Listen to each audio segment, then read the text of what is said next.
तो rational number को पहचानने का एक तो तरीका आपको बता दिया है कि जो नंबर्स पी अपॉन क्यू की फॉर्म में रिप्रेजेंट हो सकते हैं उन्हें रैशनल नंबर बोलेंगे। ठीक है, पहला तरीका क्या है, आप डायरेक्ट देख पा रहे हैं कि क्या ये नंबर पी अपॉन क्यू की फॉर्म में रिप्रेजेंट हो रहा है कि नहीं, जहाँ पे पी और क्यू दोनों क्या होने चाहिए, इंटीजर्स होने चाहिए। ठीक है, जेड लगा दिया मैंने, और क्यू क्या ना हो, जीरो ना हो।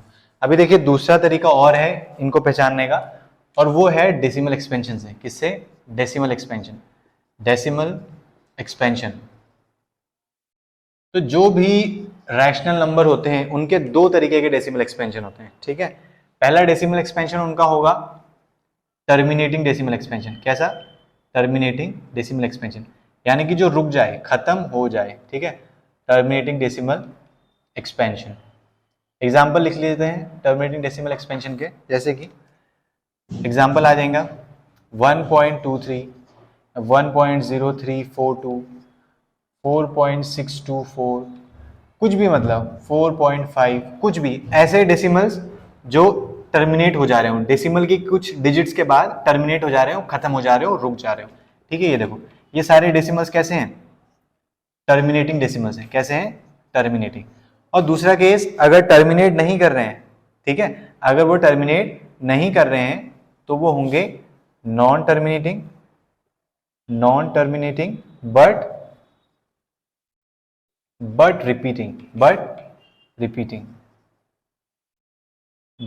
रिपीटिंग। अगर वो टर्मिनेट नहीं कर रहे हैं यानी कि रुक नहीं रहे, खत्म नहीं हो रहे, तो वो होंगे रिपीटिंग। ठीक है, जैसे कि एग्जांपल आप ले लीजिए 1.434343 डॉट डॉट डॉट, यानी कि 43 जो ये यूनिट है ना, ये रिपीट हो रही है। इसको लिखने का दूसरा तरीका है 1.43 बार। तो जब भी कोई भी नंबर जो डेसिमल एक्सपेंशन है उसका अगर वो टर्मिनेट नहीं कर रहा है, जैसे कि यहाँ पे टर्मिनेट नहीं कर रहा है, तो वो क्या करेगा? रिपीट करेगा। तो ये number non terminating but repeating है। ठीक है, तो आप ऐसे भी पहचान सकते हैं किसको? रैशनल नंबर को। और एक और एग्जांपल ले लीजिए यहाँ पर, जैसे कि 1.40305, 1.40305 बार। ये नंबर कैसा दिखेगा? 1.403050505 डॉट डॉट डॉट, यानी कि 05 रिपीट होते हैं। ठीक है, तो डेसिमल एक्सपेंशन से भी आप किसको पहचान सकते हैं? रैशनल नंबर्स को पहचान सकते हैं। अब देखिए रैशनल नंबर को रिप्रेजेंट करने का बता दिया था कि क्यू से रिप्रेजेंट होते हैं। अभी हम बात करेंगे इररेशनल नंबर्स की। किनकी बात करेंगे? Irrational number. ठीक है, इसको अच्छे से देखना, इररेशनल नंबर्स। अब देखो इररेशनल नंबर्स कैसे होते हैं?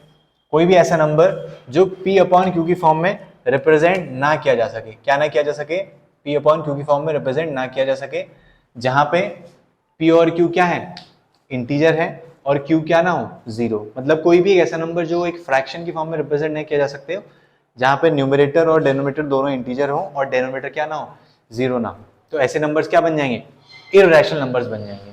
अच्छा, अब ये जो डेफिनेशन है ना इररेशनल नंबर्स की, ये उतनी ज्यादा काम में नहीं आती है इररेशनल नंबर्स को आइडेंटिफाई करने में। तो वो जो काम में आता है वो आपको मैं बताऊंगा। सबसे पहले इसका जो आसान सा जो तरीका है वो है इसका डेसिमल एक्सपेंशन। ठीक है, डेसिमल एक्सपेंशन से हम बता सकते हैं कि ये नंबर रैशनल होगा, इररेशनल होगा, कैसा होगा। ठीक है, डेसिमल एक्सपेंशन। इररेशनल नंबर का डेसिमल एक्सपेंशन सिर्फ एक तरीके का होता है, सिर्फ और सिर्फ एक तरीके का। ठीक है, वो कैसा होगा? नॉन टर्मिनेटिंग, यानी कि वो टर्मिनेट भी नहीं करेगा, non terminating and non repeating, non repeating ना, यानी कि वो ना तो टर्मिनेट करेगा ना रिपीट करेगा। एग्जांपल ले लेंगे हम, जैसे कि एग्जांपल आ गया 4.63244620432104 डॉट डॉट डॉट डॉट। देखो इधर ना ये टर्मिनेट कर रहा है और ना कोई इसमें रिपीटिशन हो रहा है, कोई एक ब्लॉक रिपीट हो रहा हो, कुछ भी ऐसा नहीं हो रहा है। ठीक है, दूसरा एग्जांपल ले लो 8.80008623084006008001 डॉट डॉट डॉट, यानी कि चलते रहेगा। ठीक है, तो डेसिमल एक्सपेंशन कैसा होगा? ना तो वो टर्मिनेट करेगा ना वो रिपीट करेगा। तो ये दूसरा तरीका है किसको पहचानने का? इररेशनल नंबर्स को पहचानने का। और तीसरा जो तरीका है वो ज्यादातर तीसरे तरीके पे आने से पहले मैं आपको कुछ फेमस जो इररेशनल नंबर है, फेमस बोलेंगे या बहुत फ्रीक्वेंटली यूज्ड इररेशनल नंबर है, उनके बारे में बता देता हूँ। जैसे कि सबसे फ्रिक्वेंटली यूज इररेशनल नंबर है पाई, ठीक है, क्या है पाई। पाई की वैल्यू होती है something 3.1457 dot dot dot dot dot, यानी कि ना ये टर्मिनेट करेगा ये ना ये रिपीट करेगा। और अभी ध्यान रखना हमेशा कि पाई की वैल्यू कभी भी 22/7 नहीं होती है और ना पाई की वैल्यू कभी भी 3.14 होती है। कभी भी आपके कैलकुलेशंस में ये यूज हो रहा है तो वहां पे लिखा होगा take pi is equals to this और दिस फॉर कैलकुलेशंस, समझ में। अप्रोक्सीमेट वैल्यू मतलब कैलकुलेशंस को आसान करने के लिए हम यूज करते हैं पाई, ना 22.7 होगा ना 3.14 होगा, समझ में आ गई बात। अच्छा, अब देखिए कि पाई एक्चुअली में होता क्या है। कोई भी अगर एक सर्किल है ना, आप छोटा सर्किल बनाओ बड़ा सर्किल बनाओ कैसा भी सर्किल बनाओ, तो उस सर्कल का जो सरकमफ्रेंस है, ये जो सरकमफ्रेंस दिख रहा है, उस सर्कल का सरकमफ्रेंस और उसका जो डायमीटर है, ठीक है, उस सर्कल का सरकमफ्रेंस और डायमीटर, इन दोनों को जब आप रेशियो लोगे ना, यानी कि सरकमफ्रेंस को जब डायमीटर से डिवाइड करोगे, फर्क नहीं पड़ता वो सर्कल आपने छोटा बनाया बड़ा बनाया कैसा बनाया, बस वो सर्किल होना चाहिए। हर सर्किल के लिए वैलिड है वो, चाहे वो एक पॉइंट साइज सर्कल भी, मतलब इतना छोटा भी सर्कल क्यों ना हो, चाहे इतना बड़ा सर्कल क्यों ना हो, अगर आप उसका सरकमफ्रेंस और डायमीटर मेजर करेंगे और ऐसे वैल्यू निकालेंगे कैलकुलेटर में, कोई ऐसा कैलकुलेटर जो ज्यादा डिजिट्स तक आंसर देता हो, तो that answer is going to be like this 3.1457 dot dot dot. और आपको अगर ये एक्टिविटी करनी है, अगर आपको खुद से वेरीफाई करना है, तो आप क्या करेंगे कि आपको एक घर पे जितने भी जार होते हैं, किसी भी टाइप का जार हो, ठीक है, बस वो जार होना चाहिए, शेप उसका यूनिफॉर्म होना चाहिए, ऐसा ना हो कि नीचे साइड से ज्यादा फैला हुआ है, यूनिफॉर्म शेप होना चाहिए उसका, समझ में आ गया, यूनिफॉर्म शेप। तो उस जार को लेना आप, ठीक है, उस जार के चारों ओर एक ऐसा धागा बांधना, नायलॉन का ले सकते हो, ठीक है, जो एग्जैक्टली उस जार को बस कवर कर रहा हो, मतलब ऐसे निशान लगा के काटना, जस्ट वो एग्जैक्टली जार को, पूरी जार की जो सरकमफ्रेंस है, बाउंड्री है, ठीक है, जो उसका ढक्कन है कैप, उसकी जो बाउंड्री है उसको कवर कर रहा हो, और ऐसा लेना जो खींचे ना, स्ट्रेच ना हो, तो इसलिए नायलॉन का लेना, ठीक है। सुई और वो जो घर में धागे वाले होते हैं वो खिंच जाते हैं, तो उससे उतना एक्यूरेट नहीं आएगा, बट ऐसा धागा, ऐसी स्ट्रिंग, प्लास्टिक, कुछ भी, मतलब जो स्ट्रेच ना करे। और आपको क्या करना है, कोई भी अपने घर में जार लेना, ठीक है, जार का जो ढक्कन है उसके अराउंड उसको ऐसे नापना है, ऐसे लपेटना है और उतना ही काटना है जितने में वो जस्ट ऐसे टच कर जा रहा है, ठीक है। तो जो आपने वो धागे की लेंथ मेजर करी है, आप स्केल से मेजर करें या कैसे भी मेजर करें एक्यूरेटली, वो जो आपने मेजर करी है वो उस जो जार है उसका जो ढक्कन है, कैप है, लिड है, उसका क्या है, सरकमफ्रेंस है, क्या है, सरकमफ्रेंस। और ज्यादातर जो जार्स आते हैं ना, जार्स के जो कैप होते हैं, उसके बीच में एक पॉइंट होता है, डिप्रेशन होता है, ठीक है, एक ऐसा निशान होता है जिससे पता चलता है कि वो उसका सेंटर है। तो आप उससे एक स्केल को ऐसे पास करिए, कैसे भी करके उसका डायमीटर मेजर कर लीजिए, सरकमफ्रेंस मिल जाएगा और डायमीटर मिल जाएगा, और दोनों को क्या कर दीजिए, डिवाइड कर दीजिए। और कोशिश करिएगा कि गूगल पे या कुछ ऐसा कैलकुलेटर हो जो ज्यादा डिजिट्स निकालता हो, ठीक है, लाइक 20-30 डिजिट्स निकालता हो, और उसको आंसर आप निकालना, ठीक है, और फिर पाई की वैल्यू सर्च करना गूगल पे और उसके डिजिट्स मैच करना। तो अप्रोक्सीमेटली अगर आपके मेजरमेंट सही हैं तो आंसर वही आएगा, ठीक है। ऐसे आप कैसे क्या वैल्यू कैलकुलेट कर सकते हैं, पाई की वैल्यू कैलकुलेट कर सकते हैं। दूसरा जो इरेशनल नंबर है वो ई है, दूसरा इरेशनल नंबर ई है, ठीक है, इसकी वैल्यू होती है 2.71 डॉट डॉट समथिंग होती है। इसको बोलेंगे नेफियर्स कांस्टेंट या ऑयलर्स कांस्टेंट, ठीक है, दोनों बोलते हैं इसको, बट नेफियर्स कांस्टेंट ज्यादा यूज होता है। तो ये भी एक इरेशनल नंबर है, ठीक है। तो इसकी वैल्यू भी क्या है, नॉन टर्मिनेटिंग, नॉन रिपीटिंग, ठीक है, ओके। अब हम आएंगे तीसरा तरीका जो कि है इनको पहचानने का, इरेशनल नंबर्स को, और वो है कि ऐसे नंबर्स के स्क्वायर रूट, ठीक है, ऐसे नंबर्स के स्क्वायर रूट जो क्या हो, परफेक्ट स्क्वायर ना हो, जो परफेक्ट स्क्वायर ना हो।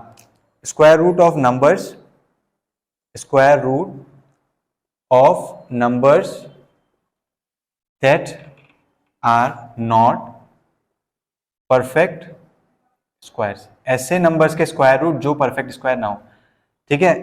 तो एग्जांपल ले लेते हैं हम, जैसे कि √2, √3, √5, √7, √6 भी रह गया, सॉरी, √8, √10, √11 एंड सो ऑन, ठीक है, इस टाइप के नंबर्स। अभी देखो 2 क्या है, परफेक्ट स्क्वायर नहीं है ना, 3 भी नहीं है परफेक्ट स्क्वायर, 5 भी नहीं है, तो इन सब के जो स्क्वायर रूट्स होते हैं ना, उनका जो डेसिमल एक्सपेंशन आता है वो non terminating and non repeating होता है, समझ में आ गया। तो उस तरीके से आप पता कर सकते हैं कि ये जो नंबर है इर्रेशनल है कि नहीं है। तो आपको रैशनल नंबर कैसे पता करना है बता दिया, डेसिमल एक्सपेंशन भी बता दिया, इर्रेशनल नंबर भी बता दिया। ठीक है, ये डेफिनेशन बहुत कम यूज होती है। ठीक है, ये डेफिनेशन बहुत कम यूज होती है प्रूफ करने में, यूज करने में। आप इन दोनों से देखेंगे, हालांकि इन दोनों से भी आप यहीं पे अराइव करेंगे, बट वो अभी आपके जानने के लिए जरूरी नहीं है, आपका इससे काम हो जाएगा डेसिमल एक्सपेंशन यूज करके। ठीक है, अब हम थोड़ी करेंगे क्वेश्चंस। तो देखो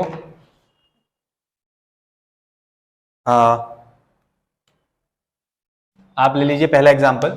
अब आपको देखिए बताना है कि कौन से नंबर्स नेचुरल हैं, कौन से नंबर्स होल हैं, कौन से नंबर्स इंटीजर हैं, कौन से नंबर्स रैशनल हैं, कौन से नंबर्स इररेशनल हैं और कौन से नंबर्स रियल हैं। ठीक है, कौन से नंबर्स रियल है। ओके, तो पहला एग्जांपल मैं लिख रहा हूं आप लोगों के लिए। पहला क्वेश्चन वो है 22/3, 22/3। अब देखिए नेचुरल, होल और इंटीजर होने की सबसे पहली कंडीशन क्या होती है? सबसे पहले अगर आपको नोट्स में से याद है तो डिनोमिनेटर में 1 बनना चाहिए, 1 होना चाहिए। अब बताओ कोई एक ऐसी चांस है कि ये डिनोमिनेटर 1 बन जाए? नहीं है। क्यों? क्योंकि 22 3 से डिवाइड होता ही नहीं है, तो कटेगा ही नहीं, तो ये डिनोमिनेटर में कभी 1 बनेगा ही नहीं। तो नेचुरल, होल और इंटीजर तो आउट ऑफ द क्वेश्चन रह गए। ठीक है, अब क्या ये रैशनल नंबर है? हाँ रैशनल है। क्यों? क्योंकि P अपॉन Q की फॉर्म का एक फ्रैक्शन है ना, जहां P यानी कि 22 और Q यानी कि 3 दोनों क्या है? इंटीजर्स हैं, और डिनोमिनेटर क्या नहीं है? 0 नहीं है। तो ये कैसा नंबर हो जाएगा? रैशनल होगा। क्या होगा? रैशनल। अच्छा, अगर ये रैशनल हो गया तो क्या ये इर्रेशनल हो सकता है?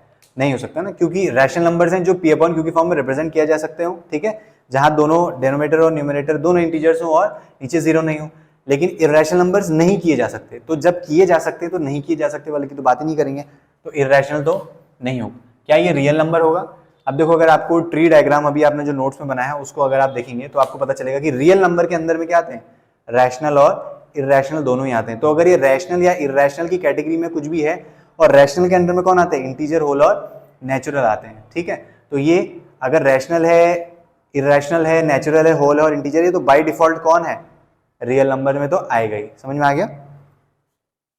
ओके, तो ये रियल नंबर भी होगा। अच्छा, अब देखिए अगला क्वेश्चन, -15/3, -15/3। अब हम यहां ध्यान से अगर देखें तो पहली नजर में आप लोग बोल देंगे कि ये सिर्फ और सिर्फ रैशनल नंबर है और रियल नंबर है। ठीक है, क्योंकि ये P अपॉन Q की फॉर्म में है, जहां P और Q दोनों क्या है? इंटीजर्स हैं और नीचे 0 नहीं है। बट अगर आप इसको थोड़ा ध्यान से देखोगे तो देखो ये जो 3 है ना, ये 1 बन सकता है। क्यों? क्योंकि -15 कहो या 15 कहो, किससे डिवाइड होता है? 3 से डिवाइड होता है, यानी कि ऊपर भी कुछ आंसर आएगा। चलो मान लो -5 आ गया ऊपर। ठीक है, तो जो आंसर है वो क्या है? ये इसका सिंपलेस्ट फॉर्म नहीं है, इसका सिंपलेस्ट फॉर्म क्या है? -5 है। क्या है? -5। तो देखो ध्यान से, -5 कैसा नंबर है? इंटीजर है ना? Very good. ठीक है, क्या होगा? इंटीजर होगा। नेचुरल होगा? नहीं, क्योंकि नेगेटिव है। होल होगा? सॉरी, होल भी नहीं होगा, नेचुरल भी नहीं होगा। रैशनल होगा? हाँ होगा रैशनल। क्यों? क्योंकि -5 को -5/1 लिख सकता हूँ ना, कुछ बदलने थोड़ी वाला है। ठीक है, तो रैशनल होगा। अगर रैशनल हो गया तो इरैशनल तो हो नहीं सकता, और रैशनल रियल भी होगा। ठीक है, अच्छा अभी इधर देखो ध्यान से, थर्ड क्वेश्चन पे, -105060/5, -105060/5।